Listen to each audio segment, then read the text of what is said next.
Okay, hello everyone. This video, we will discuss the difference between inside-outside mount in installing Korean window blinds.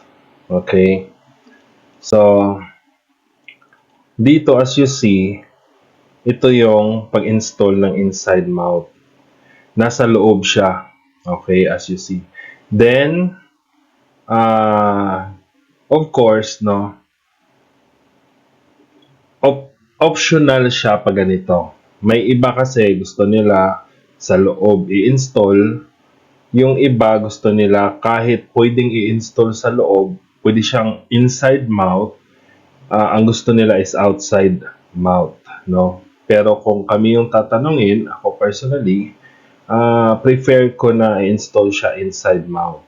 Because, no, as you see, nai-emphasize kasi yung window kung nakikita niyo. No, so yung beauty ng window nai-emphasize. Mamaya makikita niyo sa outside mount.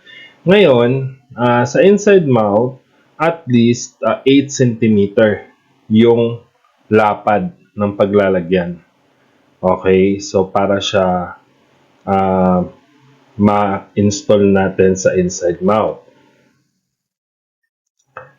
So dito naman, ito yung outside mount pag-install. Pansin nyo, okay, so natakpan talaga siya. Sa inside mount naman, meron siyang total of 10 cm allowance, overlap, na 5 cm both sides, total of 10 cm. Tapos, as discussed doon sa how to measure outside mount, nagpa-plus din tayo ng 10 cm. Yung purpose nun is, syempre, sa taas tayo maglalagay dito ng bracket, down, para meron pa siyang open-close mechanics. So, ganun siya. So, yung difference is that, pansin nyo, dito sa outside mount, para mo lang siyang tinakpan yung window. Doon sa inside mount, nai-emphasize yung window kasi nasa loob siya. So, mas maganda siya tingnan.